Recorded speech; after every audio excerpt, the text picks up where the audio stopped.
Hello friends, कैसे हैं आप सभी लोग। आज हम क्लास 10 फिजिक्स का एक काफ़ी इंटरेस्टिंग चैप्टर इलेक्ट्रिसिटी वो स्टार्ट करने जा रहे हैं। दोस्तों, इलेक्ट्रिसिटी जो है काफ़ी इंटरेस्टिंग फिनोमेना है। हम इसको डेली लाइफ में ऑब्जर्व करते हैं, पर होता क्या है कि हम इसका असल मीनिंग नहीं समझ पाते। हमारे दिमाग में इलेक्ट्रिसिटी मतलब क्या, हम सोचते हैं कि स्विच ऑन किया बल्ब जल जाना, फैन ऑन हो जाना, टीवी एसी चालू हो जाना, हम इसको इलेक्ट्रिसिटी कहते हैं। असल में इलेक्ट्रिसिटी बहुत अलग चीज़ है। इलेक्ट्रिसिटी को एक कंसेप्चुअली समझना है तो आपको उसका एक लाइव एग्जांपल दिखेगा, थंडरिंग ऑफ क्लाउड्स। जब आप थंडरिंग देखते हैं उस दौरान आपको एक आर्क ऑफ लाइट दिखता है, ठीक है। तो आप उसको इलेक्ट्रिसिटी कह सकते हैं कि वो एग्जैक्टली इलेक्ट्रिसिटी, क्योंकि रियल लाइफ में जो हमारे घरों में हम इलेक्ट्रिसिटी देखते हैं वो वायर के अंदर है। तो अब इसको एक्सप्लेन कैसे किया जाए, इसके हम स्टार्ट करेंगे इसकी डिस्कवरी से लेकर के इस फिनोमेना कहाँ से आया, फिर एप्लीकेशन पॉइंट ऑफ व्यू पर जाएंगे, फिर हम ये देखेंगे कि हमारी क्लास 10 में इसके क्या क्या टॉपिक इंपॉर्टेंट है। साथ में हम उन न्यूमेरिकल्स को भी डिस्कस करेंगे जो एग्जाम वाला जरूर पूछता है। दोस्तों, अगर इस चैप्टर को अच्छी तरह समझना है आप लोगों को, तो एक बात ध्यान रखें, इस चैप्टर को सिर्फ एज अ वीडियो ना देखें, साथ में एक पेन पेपर लेकर बैठे और जो भी मैं प्रॉब्लम है डिस्कस करूंगा उसको खुद से जरूर करते जाए। So let's begin. Now let discuss about it's discovery. दोस्तों, इलेक्ट्रिसिटी एक काफी जाइंट फिनोमेना है जिसकी डिस्कवरी एक दिन में नहीं हुई। लाखों सालों तक लोग इस फिनोमेना को ऑब्जर्व ही करते रह गए। वही बात देखते थे कि जब यूजुअली कुछ मटेरियल्स को जब आपस में रब किया जाता है तो उनके बीच एक अट्रैक्शन की या रिपल्जन की प्रॉपर्टी आ जाती है। वो लोग इसको जादू का नाम देते रहे, जब तक कि 600 बीसी के अराउंड एक ग्रीक थिंक टैंक जिनका नाम थील्स ऑफ मिलेटस था, उन्होंने इस प्रॉपर्टी को थोड़ा गौर से ऑब्जर्व किया। उन्होंने ये पाया कि एक मटेरियल जिसका नाम है एम्बर, इसके बारे में आप जानते होंगे, मैंने इसकी फोटो भी प्लेस की, असल में एक ट्री रेजिन होता है, इसको वुडन स्ट्रॉ से रब किया गया। जब ये करा गया तो उन्होंने पाया कि इस एम्बर में और इस स्ट्रॉ में एक स्पेशल प्रॉपर्टी आ गई है अट्रैक्शन की। जब आप अब इन दोनों मटेरियल को किसी दूसरे स्ट्रॉ से या फिर किसी दूसरे लाइट मटेरियल के पास लेके जाते हो तो ये उस लाइट मटेरियल को अपनी ओर अट्रैक्ट कर लेता था। अब सवाल उठा कि इसका कारण क्या था। दोस्तों, अब इसी डिस्कवरी को और आगे के समय तक लोग पास ऑन करते चले गए और फिर कुछ स्कॉलर्स ने, कुछ साइंटिस्ट लोगों ने इस बात को जाना कि इस सारे फिनोमेना के पीछे एक मैटर की एक स्पेशल प्रॉपर्टी है जिसका नाम है इलेक्ट्रिक चार्ज। अब दोस्तों, इलेक्ट्रिक चार्ज होता क्या है? तो इलेक्ट्रिक चार्ज की हमने डेफिनेशन दी है, तो it is defined as the intrinsic property of a matter by the virtue of which it either attract or repel each other. दोस्तों, उसका मतलब क्या हुआ? इसका मतलब ये हुआ कि इलेक्ट्रिक चार्ज आपके मैटर की इंट्रिंसिक प्रॉपर्टी है। अब सब ये इंट्रिंसिक प्रॉपर्टी का मतलब क्या होता है? इंट्रिंसिक वर्ड का मतलब ही होता है बाय बर्थ। तो हमें कह सकते हैं कि इलेक्ट्रिक चार्ज जो है मैटर की वो प्रॉपर्टी है जो उसकी बर्थ के साथ ही उस पर आ गई है, और इसकी वजह से ही वो एक दूसरे को अट्रैक्ट या रिपल कर सकते हैं। अब साहब, इलेक्ट्रिक चार्ज था, ठीक है, मगर हमने तो एक नया फिनोमेना देखा था। हमने देखा था कि कुछ अट्रैक्ट करते हैं, कुछ रिपल करते हैं। तो इसका रीजन क्या था? इसका रीजन निकाल के लेके आए बेंजामिन फ्रैंकलिन साहब, जिन्होंने डिस्कवर किया कि इलेक्ट्रिक चार्ज असल में एक नहीं दो तरह के होते हैं। अब क्योंकि उस समय उनको दो नाम देने थे तो एक का नाम पॉजिटिव रख दिया और दूसरे का नाम नेगेटिव रख दिया, ठीक है। अब साथ ही साथ उन्होंने, अब जैसी चार्ज की डिस्कवरी की, उसको मेजर करना था। मेजर किया तो मेजर करने के लिए हमें यूनिट चाहिए। तो दोस्तों, जैसा कि हम जानते हैं कि यूनिट्स को मेजर करने के लिए हमारे पास कई सारे सिस्टम ऑफ यूनिट्स होते हैं। हमने यहाँ दो को मेंशन किया है, S I and C G S. तो यहाँ S I unit of electric charge है कूलम। ये ध्यान रखने की बात है कि यूनिट है इसकी S I unit coulomb, represented by capital C, and its C G S unit is statcoulomb. दोनों के बीच मैंने रिलेशन शो किया है। इन वैल्यूज को बहुत ध्यान रखना दोस्तों, कभी भी एमसीक्यू में पूछी जा सकती है। अब दोस्तों, एक बड़ा ही प्यारा ऑब्जर्वेशन मैं आपसे शेयर करूंगा। यूजुअली जब भी इस टॉपिक को पढ़ा बताया जाता है तो आपकी बुक्स में भी इस पार्ट को मेंशन किया जाता है। यूजुअली कई फिजिक्स टीचर्स भी इसी तरह से इसे एक्सप्लेन करते हैं। यूजुअली जब आप 6-7 क्लासेस में होंगे आपने इस चीज़ को ऑब्जर्व किया होगा कि भाई जब वो चार्ज को एक्सप्लेन करने जाते हैं वो क्या करते हैं, आपसे कहते हैं कि आप अपना प्लास्टिक का स्केल लें, उसको अपने हेयर से रब करें, और उसके बाद जो है आप उस हेयर्स को छोटे छोटे कागज के टुकड़ों के पास लेके जाएं। तो आप ये देखेंगे कि वो जो प्लास्टिक का स्केल है वो उन छोटे छोटे पेपर पीसेस को अपनी ओर अट्रैक्ट करने लगता है। तो यहाँ कहा जाता है कि भाई उस प्लास्टिक स्केल पर चार्ज आ गया। आपने कहा कैसे आ गया? तो आपने कहा था कि भाई उसको जो है हमने अपने हेयर से रब किया तो वो स्केल जो है चार्ज हो गया।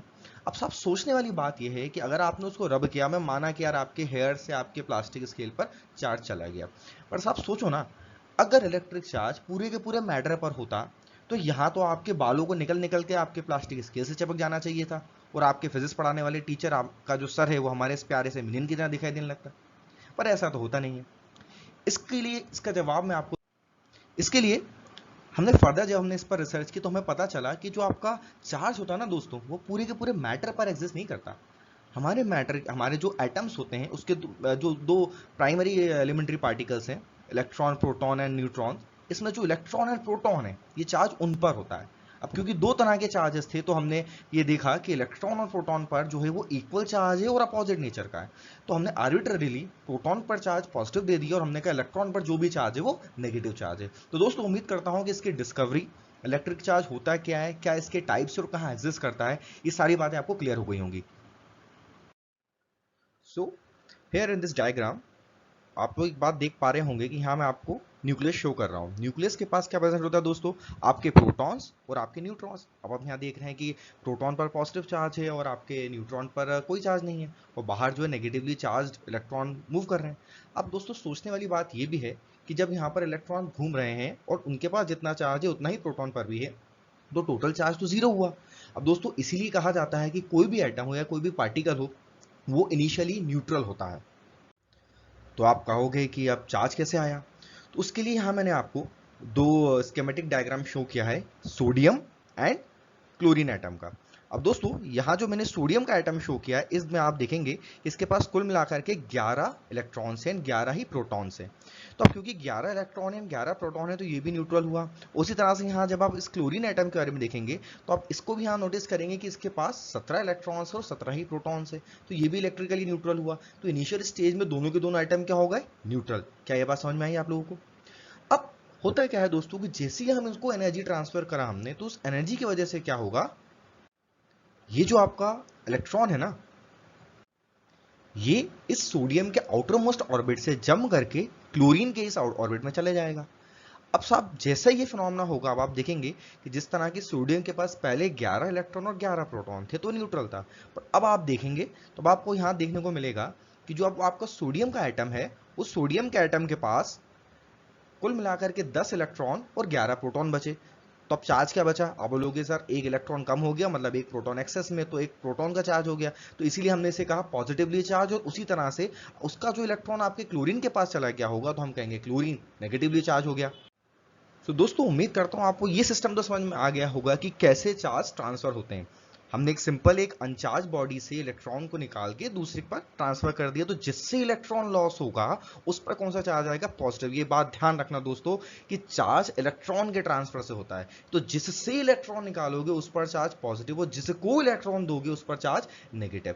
अब यहां एक सवाल उठेगा, आप बोलोगे सर आपने एनर्जी तो दोनों को दी थी, तो या तो इलेक्ट्रॉन दोनों से निकलना चाहिए था, हमको कैसे पता है कि इलेक्ट्रॉन सोडियम ही निकालेगा, भाई हमारी दोस्ती तो है नहीं सोडियम से। तो मैं बोलूंगा बेटा उसके लिए एक नया वर्ड को पढ़ो जिसे कहा जाता है वर्क फंक्शन।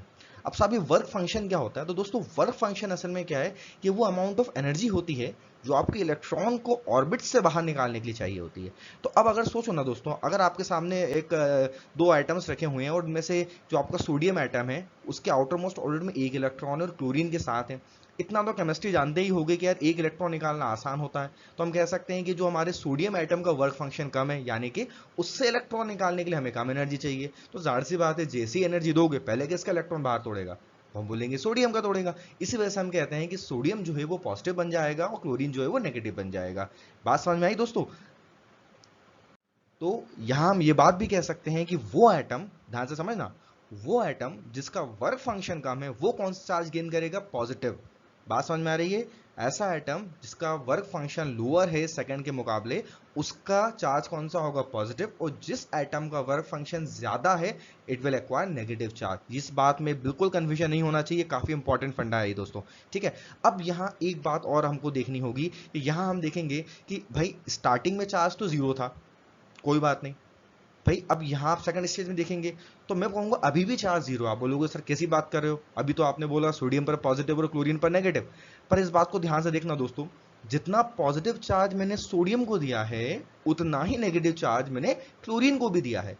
तो अगर मैं दोनों को एज अ सिस्टम कंसिडर करूं तो पहले चार्ज जीरो था, अभी +1 एंड -1 वापस से जीरो बन गया। तो इस बात को ध्यान रखना दोस्तों कि चार्ज को कभी ना तो आप बना सकते हो ना मिटा सकते हो। इन सभी चीजों को हम आगे भी और कंक्लूड करेंगे, अभी के फंडे एकदम क्लियर रखना दोस्तों, ठीक है। चलो अब हम आगे बढ़ते हैं। तो दोस्तों अब हम डिस्कस करेंगे हमारी एनसीईआरटी का काफी कॉमन सवाल, जहां पर वो आपके सामने 2-3 मटेरियल रख देता है और आपसे कहता है कि बताओ उनको रब करने पर पॉजिटिव और नेगेटिव चार्ज किस पर आएगा। अब साहब ऐसे सवाल का जवाब ढूंढने का एक तरीका तो ये है कि उन दोनों का वर्क फंक्शन कैलकुलेट करो। अब उस सब के लिए इतना कैलकुलेशन हम एक सवाल के तो करने रहे भाई, हम है एक नंबर के आलसी इंसान। तो हमने क्या किया, एक बार कैलकुलेशन करा और उसके एक टेबल बना दिया, उसे कहा गया हमने ट्राइबो इलेक्ट्रिक सीरीज। तो दोस्तों ध्यान रखना, ये काफ़ी इंपॉर्टेंट नाम है, ठीक है। प्रैक्टिकल एप्लीकेशन में बहुत ज़रूरत होती है इसकी। मैंने यहाँ आपको आपकी स्क्रीन पे राइट हैंड साइड आप एक टेबल देख रहे होंगे, असल में यही ट्राइबो इलेक्ट्रिक सीरीज है। वैसे तो ये सीरीज काफ़ी लंबी होती है और मैंने सिर्फ कुछ कॉमन मटेरियल्स इसमें इंसर्ट किए हैं आपके कंफर्ट के लिए। अब ध्यान देने वाली बात यह है दोस्तों कि सीरीज में जो एलिमेंट्स या जो मटेरियल्स ऊपर आते हैं वो इलेक्ट्रोपॉजिटिव होंगे, मतलब आप कह सकते हो कि वो जल्दी से इलेक्ट्रॉन लूज कर देंगे। इसका मतलब क्या हुआ, उनका वर्क फंक्शन कम होगा in comparison to lower materials, ठीक है ना। अब जैसे अगर मान करके चलो कि यहाँ पर मैं आपसे एग्जांपल दे देता हूँ कि आपको कहा जाता है इस वुड और एम्बर, जो हमने पहले भी डिस्कस किया हुआ है। अब आप इन दोनों को देखिए, जब आप वुड और एम्बर को रब करेंगे तो दोस्तों देखो, वुड जो है वो ऊपर आ रहा है और एम्बर नीचे आ रहा है। इसका मतलब वुड का वर्क फंक्शन क्या हुआ, कम हुआ। तो इलेक्ट्रॉन जल्दी कौन लूज करेगा, वुड, क्योंकि वो ऊपर की साइड आ रहा है। तो हम यहाँ कह सकते हैं कि would will be positive and amber will become negative. अब दोस्तों इसी चीज को डिटेल में समझने के लिए मैंने आपके सामने एक सवाल रखा है, जो है कि give the charges acquired by the rubbing following pairs. यहाँ मैंने कुछ मटेरियल्स रखे हैं जैसे glass, cat fur, silk cloth, wood and ebonite rod. आपको क्या करना है, इन मटेरियल्स में पॉजिटिव और नेगेटिव चार्ज कैसे एक्वायर होगा आपको बताना है। दैट मीन्स आपको इन मटेरियल्स की आपस में रबिंग करानी होगी। मैं पूरा तो एक्सप्लेन नहीं करूंगा, मैं कोई भी एक दो एग्जांपल देकर के आपको समझाऊंगा, बाकी आप खुद कीजिएगा।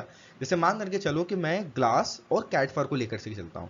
अब आप इस लिस्ट में ढूंढिए कि ग्लास कहाँ है और कैटफर कहाँ है। अब आप देखेंगे सेकंड नंबर पर आपको ग्लास मिल रहा है और कैटफर जो है वो ये ग्लास से नीचे है।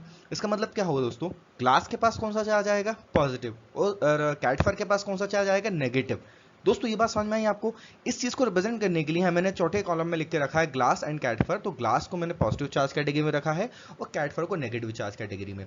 इसी तरह से आप इस पूरे मटेरियल का एक चार्ट बना सकते हैं और इसी प्रिंसिपल पर बेस आप कोई भी सवाल कर सकते हैं। सो दोस्तों इस एक्सरसाइज को यहाँ मत रोकिएगा, इसे पूरा कंप्लीट कीजिएगा और आर्बिट्रेरीली अपने लेवल पे कोई भी दो मटेरियल लेकर के उनको इसी तरह के कंपेटिटिव टेबल डिजाइन कीजिएगा। So now let us discuss the properties of electric charge. दोस्तों वैसे तो इस प्रॉपर्टीज के बारे में मैंने काफी कुछ डिस्कशंस अपनी पिछली स्लाइड्स में कर दिया है, अभी बस हम सभी को टैबुलेट करते हैं। तो हम पहली प्रॉपर्टी पढ़ेंगे वो ये है, the charge present on electron and proton are both equal and opposite in nature. हम इसको पहले भी डिस्कस कर चुके हैं कि जो आपका मैटर पर चार्ज होता है वो असल में आपके प्रोटॉन्स और इलेक्ट्रॉन पर होता है। अब ध्यान रखने की बात ये दोस्तों कि उन पर जो चार्ज होगा वो इक्वल मैग्नीट्यूड का होगा बट अपोजिट नेचर का होगा। दूसरा, like charges ripple each other while unlike charges attract each other. इसी बात को मैंने यहाँ डायग्राम से भी रिप्रेजेंट किया है, उम्मीद करता हूँ ये बात आपको भी अच्छी तरह से पता होगी। अब एक बात ध्यान रखने की है दोस्तों, कि जिस फोर्स की वजह से ये अट्रैक्शन और रिपल्शन हो रहे हैं उस फोर्स को कहा जाता है इलेक्ट्रोस्टैटिक फोर्स ऑफ इंटरैक्शन। ध्यान रखना दोस्तों, इलेक्ट्रोस्टैटिक फोर्स ऑफ इंटरैक्शन। चलिए अगली प्रॉपर्टी पे आते हैं। अगली प्रॉपर्टी कहती है कि charges are additive in nature. क्या मतलब हुआ इसका दोस्तों, इसका मतलब ये हुआ कि मान करके चलिए कि आपके पास पहले 2 कूलम का चार्ज है और मैं आपको माइनस 2 कूलम का चार्ज आपको दे देता हूं। तो अब आप +2 और -2 को सीधे कैलकुलेट करके बोल सकते हो कि अब आपके पास चार्ज कितना है, आप बोलेंगे 0 कूलम। तो यहां से हमें समझना होगा कि चार्ज जो है एक स्केलर क्वांटिटी, स्केलर वेक्टर क्या होता है, उम्मीद करता हूं आपने क्लास 9 में पढ़ा होगा, ना पढ़ा हो तो अपने क्लास 9 के पाप धोए जा करके और अब इस बात को जाने कि स्केलर वो क्वांटिटी को कहा जाता है जिनके पास केवल और केवल मैग्नीट्यूड होता है, कोई भी तरह का डायरेक्शन नहीं होता। तो यह ध्यान रखना दोस्तों, जब भी चार्जेस को ऐड करेंगे आपको केवल केवल उसके मैग्नीट्यूड से मतलब है, ना उसके डायरेक्शन से। अगला है चार्जेस आर कंजर्व्ड। इसका क्या मतलब हुआ, इसका मतलब ये हुआ कि charges can neither be created nor be destroyed. आप बोलोगे सर अभी तो आप कह रहे हो कि आप चार्ज क्रिएट कर रहे हो फ्रिक्शन से। तो दोस्तों एक बात ध्यान रखना, मैंने अपनी पिछली स्लाइड में आपको शो किया था कि मैं चार्ज ट्रांसफर करता हूं, मतलब एक बॉडी से दूसरी बॉडी पर इलेक्ट्रॉन ट्रांसफर करता हूं। तो वहां हमने ये देखा था कि इनिशियल अगर सिस्टम न्यूट्रल था तो बाद में भी सिस्टम का टोटल चार्ज 0 ही निकला। तो यहां से हम कह सकते हैं कि हमने चार्ज को ना तो बनाया ना तो मिटाया, पर हमने उसको एक बॉडी से दूसरी बॉडी तक ट्रांसफर कर दिया था। अगली प्रॉपर्टी पे आते हैं, चार्जेस आर क्वांटाइज्ड। दोस्तों ये बहुत ज्यादा इंपॉर्टेंट प्रॉपर्टी है। इसका क्या मतलब है दोस्तों, इसका मतलब ये हुआ कि जब भी आप एक बॉडी से दूसरी बॉडी को चार्ज ट्रांसफर करोगे तो वो एक इंटीग्रल वैल्यूज में करोगे। ये क्यों, क्योंकि दोस्तों मैंने आपको कहा था कि चार्ज ट्रांसफर कैसे होते हैं, इलेक्ट्रॉन से होते हैं। अब साहब मुझे एक बात बताओ ना, या तो आप मुझे 1 इलेक्ट्रॉन दोगे या 2 दोगे या 3 दोगे या 4 दोगे, भाई अगर मैंने आपसे 3.5 इलेक्ट्रॉन कहा तो आप ये तो करोगे नहीं कि बाजार से चाकू लेके आओ और एक इलेक्ट्रॉन को काटने बैठ गए, ये तो कर नहीं सकते। तो भाई जो भी चार्ज ट्रांसफर होगा वो multiple of the charges present on that single electron होगा। अब बात ये उठती है कि उस इलेक्ट्रॉन का चार्ज कितना। तो दोस्तों हमने क्या किया है, दुनिया में जो चार्ज प्रेजेंट है उसमें जो सबसे स्मॉलेस्ट पॉसिबल चार्ज था उसे कहा जाता है एलिमेंट्री चार्ज, रिप्रेजेंटेड बाय ई, जो मैंने अभी नीचे शो किया है। ये एलिमेंट्री चार्ज क्या है, इसको एक बार और देख लेते हैं। Elementary charge is the smallest possible charge present in nature till date. अभी तक ये हमारी जो रिसर्च चल रही है उसके अकॉर्डिंग हमारा स्मॉलेस्ट चार्ज यही होता है। अब आप लोग में से कुछ लोग शायद ये बात कहेंगे कि जो अभी इस वक्त हमारी सन में जो हम एक्सपेरिमेंटेशंस कर रहे हैं उसमें कई लोगों ने इससे छोटा चार्ज क्लेम किया है, पर दोस्तों अभी इससे वो रिसर्च तक ही सीमित है, अभी हम उस पर कन्फाइन होकर के उसको डिटेल सिलेबस में नहीं ला पाए। तो अभी तक टिल डेट अगर हम स्मॉलेस्ट चार्ज को बात करेंगे तो वो यही होगा, रिप्रेजेंटेड बाय स्मॉल ई। अब अब अगर आपका स्मॉलेस्ट चार्ज ई है तो एक प्रोटॉन पर चार्ज कितना होगा, आप बोलोगे +1 ई, और इलेक्ट्रॉन पर -1 ई, जहां ई की वैल्यू होती है 1.6 इंटू 10⁻⁻19 कूलम। दोस्तों इस बात को बहुत ध्यान से बिठा करके रखना, क्वांटाइजेशन क्या होता है इस पर सवाल जरूर बनते हैं। इस पूरे फॉर्मूले को Q बराबर +-n ही बहुत जरूरी है। इस बात को ध्यान रखना कि n एक इंटीजर है, इंटीजर होने की वजह से यहाँ जो भी मल्टीपल होगा ई का वो 1 2 3 4 टाइप होगा, ठीक है ना, कोई यहाँ फ्रैक्शन वैल्यू अलाउड नहीं है। So now it's time to answer this question. दोस्तों एक बात ध्यान रखना, मैंने जो सीरीज क्रिएट की है ये सीरीज केवल आपको इन्फॉर्मेशन देने के लिए नहीं है, आपकी पूरी क्लास 10 की फिजिक्स सिलेबस को कवर करने के लिए। तो एक बात ध्यान रखना, अगर आप इससे बेनिफिट चाहते हो तो जो भी मैं स्लाइड्स में सवाल देता हूँ उनको कवर अप किए बगैर आगे मत बढ़ना, है ना। तो अभी जो हमने डिस्कस किया उसी पर बेस्ड ये 5 सवाल हैं, इनमें से जो भी न्यूमेरिकल प्रॉब्लम है उनका आंसर मैंने नीचे डाल के रखे हुए हैं। अगर आपको कोई न्यूमेरिकल में प्रॉब्लम होती है आप मुझे कमेंट बॉक्स में पूछ सकते हैं, है ना। जो भी कंसेप्चुअल प्रॉब्लम है आप अपनी किताबों से ढूंढिए, ओपन बुक की तरह इसे सॉल्व कीजिए। इसको ये मत समझिए कि कंपटीशन है, आपको इस सवाल का जवाब अगर खुद से नहीं मिलता ढूंढिए कहीं पर, किताबों में ढूंढिए, थोड़ा मेहनत कीजिए, है ना, ऐसे ही कंसेप्ट क्लियर होगा, है ना, क्योंकि अब मैं जो भी टॉपिक आगे बढ़ाऊंगा वो इन्हीं सवालों के आगे मूव करेगा। I hope you all like this video. If you like it, please like, share and subscribe my channel.